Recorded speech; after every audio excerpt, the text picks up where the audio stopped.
जय श्री कृष्णा, राधे राधे। श्याम सखी चैनल में आप सभी का दिल से स्वागत है। सर्वप्रथम आप सभी को राधा अष्टमी की बहुत बहुत बधाई हो।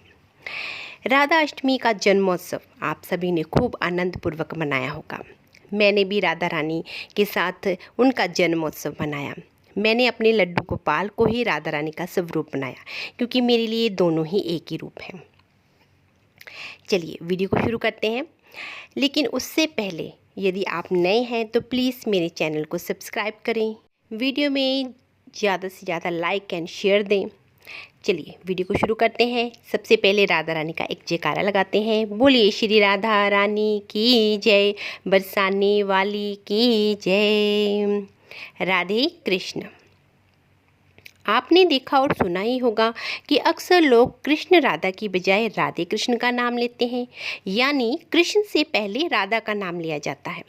इसके पीछे एक बड़ा रहस्य छुपा हुआ है, जिसका जिक्र स्वयं भगवान श्री कृष्ण ने किया है। श्री कृष्ण कहते हैं कि जो व्यक्ति राधा का नाम नहीं लेता है, सिर्फ कृष्ण कृष्ण रटता रहता है, वह उसी प्रकार अपना समय नष्ट करता है जैसे कोई रेत पर बैठकर मछली पकड़ने का प्रयास करता है। श्रीमद् देवी भागवत नामक ग्रंथ में उल्लेख मिलता है कि जो भक्त राधा का नाम लेता है, भगवान श्री कृष्ण सिर्फ उसी की ही पुकार सुनते हैं। इसलिए कृष्ण को पुकारना है तो राधा को पहले बुलाओ। जहाँ भी भगवती राधा होंगी, वहाँ श्री कृष्ण खुद ही चले आएंगे।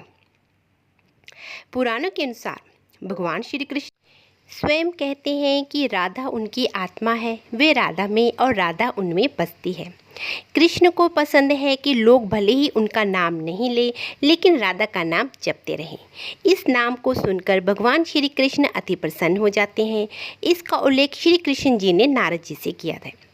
इस संदर्भ में एक कथा आती है, वे मैं कथा आपको सुनाती हूँ कि व्यास मुनि के पुत्र शुकदेव जी तोता बनकर राधा रानी जी के महल में रहने लगे। शुकदेव जी हमेशा राधा राधा रटा करते थे। एक दिन राधा ने शुकदेव जी से कहा कि अब से तुम सिर्फ कृष्ण कृष्ण नाम जपा करो। शुकदेव जी ऐसा ही करने लगे। इन्हें देखकर दूसरा तोता भी कृष्ण कृष्ण बोलने लगा।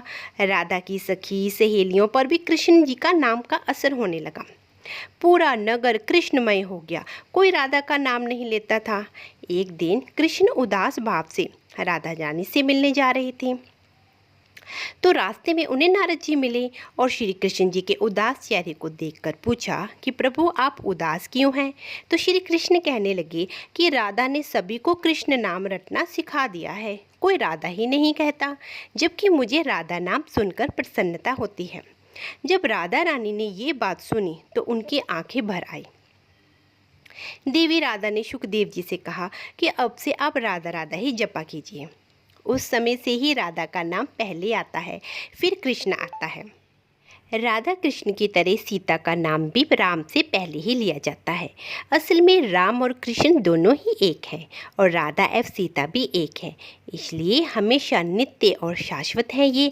इसलिए हमेशा ही राम कृष्ण सीता राम ऐसे ही उच्चारण किया जाता है।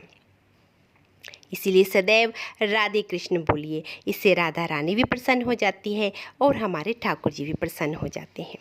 बोलो राधा रानी की जय, बोलो राधे कृष्ण की जय।